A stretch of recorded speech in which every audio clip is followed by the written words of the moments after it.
a horny mother, hey, shut your mouth. Yeah, he's a dirty SOB. Yeah, he'll try to bang your sister or your mother, but at least let's please, he's nasty. He's nasty, nasty. He's nasty. Nasty, nasty. Nasty, nasty. Yeah, yeah, yeah. Nasty, nasty. Man, that dude's horny. What's going on, YouTube family? This is Astinosis here, coming at you with another Dissidia Final Fantasy Opera Omnia video. Today we are going to be doing the first of a series that I'm going to be basically dubbing Team Building. Basic Team Building 101. Later on we'll do more intermediate team building and then advanced team building. But I wanted to do this. I originally promised to do one of these about a year ago. Ironically, one of the examples I'm using came out a year ago with his burst, but things got a little hectic, so I was not able to do this.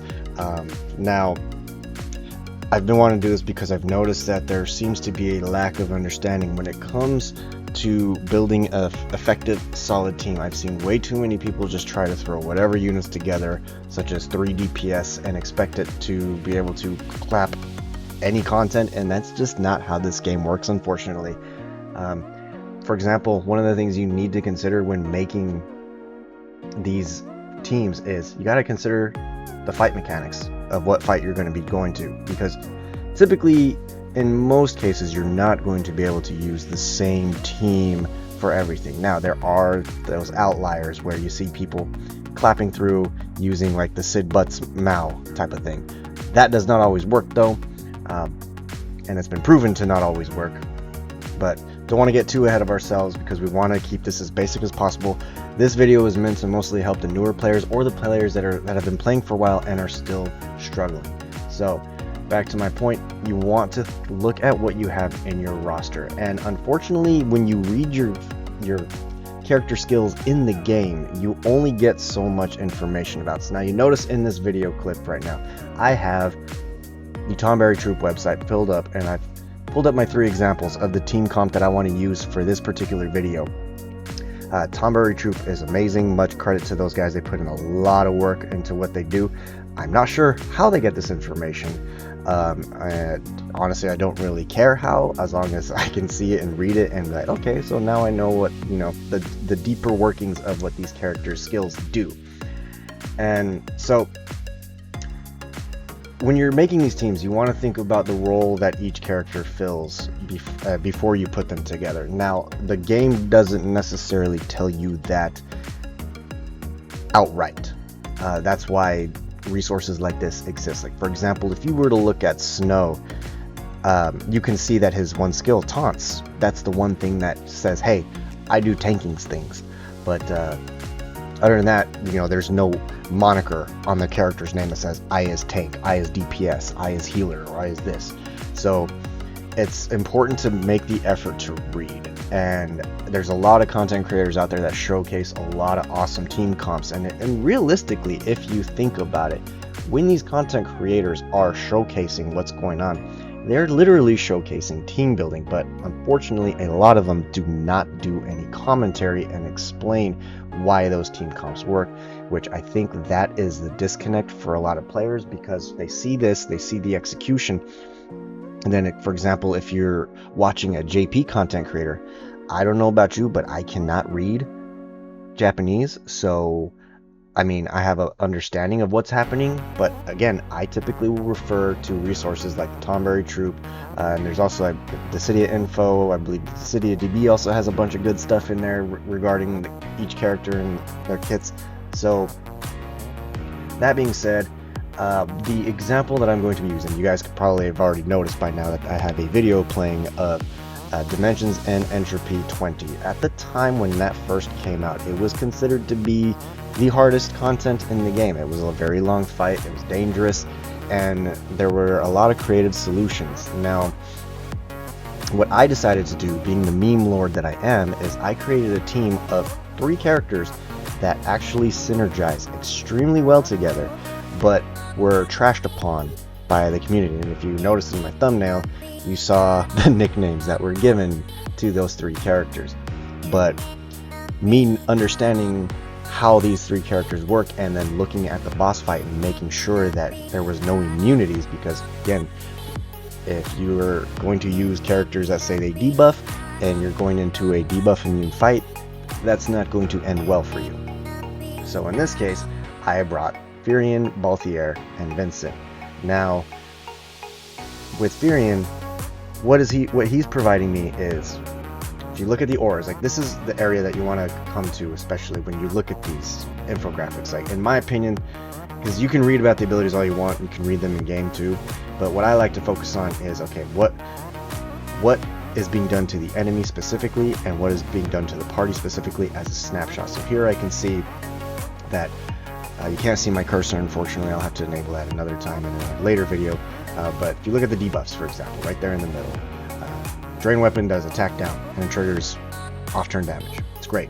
Cool. Now we have party total auras. We have 60% attack, 40% M Brave, and plus 40% I Brave. And that does not take a party slot. That's an important thing to consider when you're taking these. And then if you look at his buffs and what they do,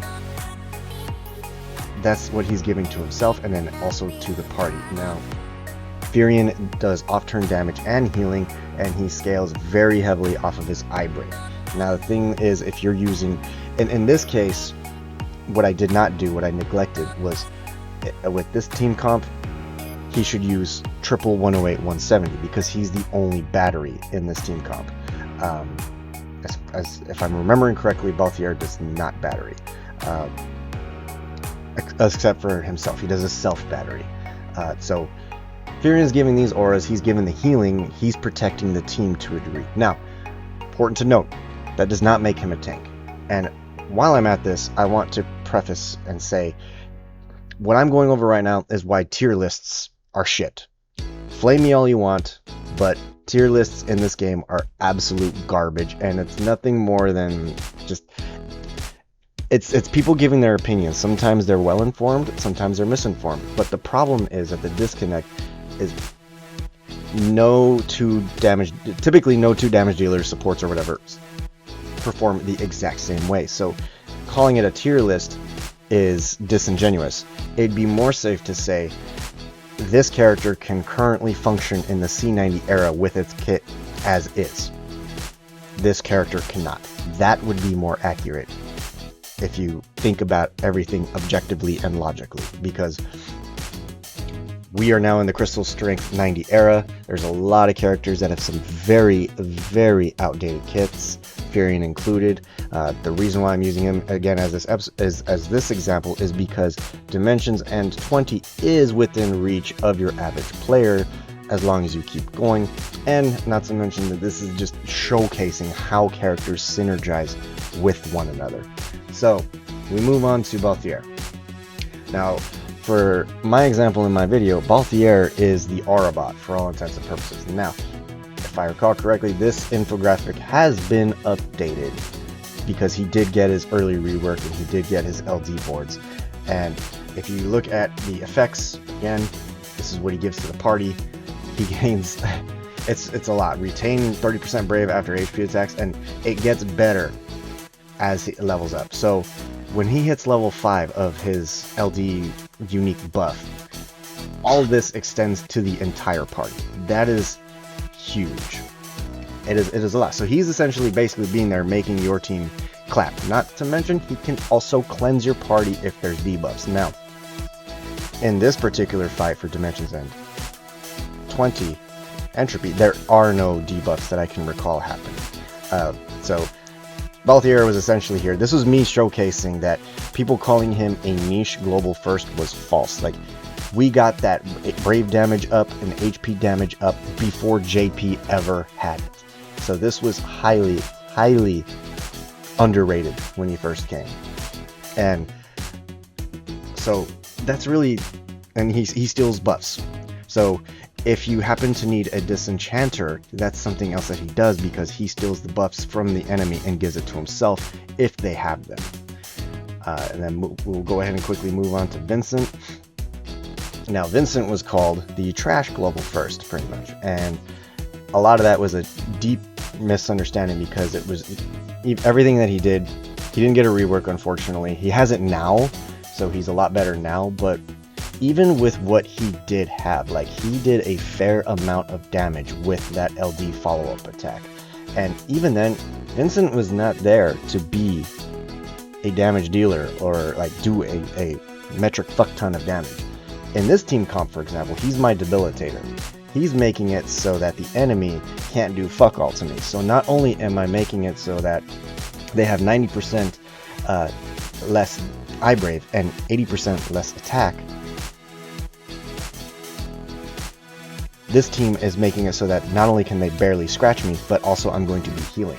Now, with this, the other thing to consider when you're building your team comp is your summon matters. In this case, I knew that at first, as I was setting up, that I was going to be taking a fair amount of HP damage. So taking Odin allows me to have that constant 15% defense down, but then once I reach that HP threshold, then I gain that 30% attack boost to my party.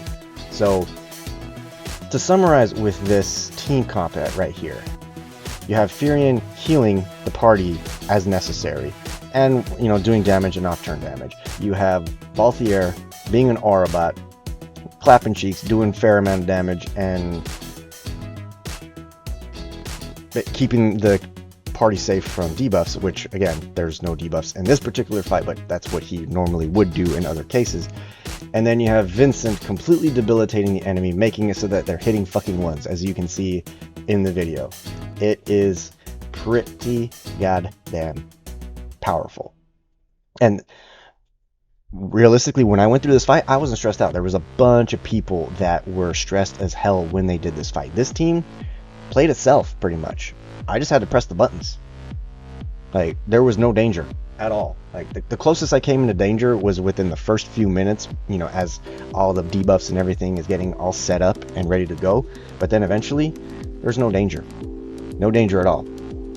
The only way that I would have screwed myself and lost would have been if I just started basically I had to take my nose, press it on my phone, and start swiping up and down erratically without actually playing the game. But the way these guys synergize so well is there's protection, there's healing, there's auras, and these are the things that you need to think about when you're making your teams, because then you will go far. Now, in the future, I do plan to make more videos like this to go into other characters, because this is just one example that of a team comp that works. Now, unfortunately, these three characters don't exist, and that's not the point of this video, is to focus on these characters. Once again, it's not about these three characters, it's about looking at what each character does and how you can make them work together. That's the entire point of building teams in this game, to succeed and get to the fights that you want to complete. Now, coincidentally, it's been a year since Furion's Burst came out, and then he's going to be available very soon. So he's going to be also very strong, much stronger than what he is now. So I'm personally going to be greening him. I've got the ultimate weapon already ready for him, ready to rock and roll. Now, if you do have access to these characters and you're still struggling on some of those older fights, this would absolutely work. Now, as I said, Vincent and Balthier do have reworks, I believe, if I'm recalling correctly. I have not used them in a bit, but if you need some of the older content to get through, and so long as there's no kind of immunity to what these guys bring to your table, they will help you, especially like in Dimensions End Entropy or some of the earlier Lufenias. This team will absolutely easy clap a lot of that shit. So I would highly recommend considering using them if you have access. Or again, what I'm trying to do again, and I don't want to beat this dead horse, but I feel like I need to. Look at your roster, come look at their infographic, see the inner workings of what they do, and really think about how you can make them work together. And on that note, if you guys find this helpful, please make sure to like, subscribe. I hate saying that, because it feels like cheap shilling. Also, I showcase live every time there's new content releases on Twitch. So if you look in the description below, you can find my Twitch. You can see me doing these things live. Furion Saga will come back when he gets his green treatment, and I can help answer questions. We have a Discord server. We have a lot of very knowledgeable people. On that note, I hope this this guide was helpful to you guys that are still struggling to build comps. Maybe even a good refresher for, you know, veteran players who haven't thought about certain things in a while. And on that note, this is Nasty Asti signing out.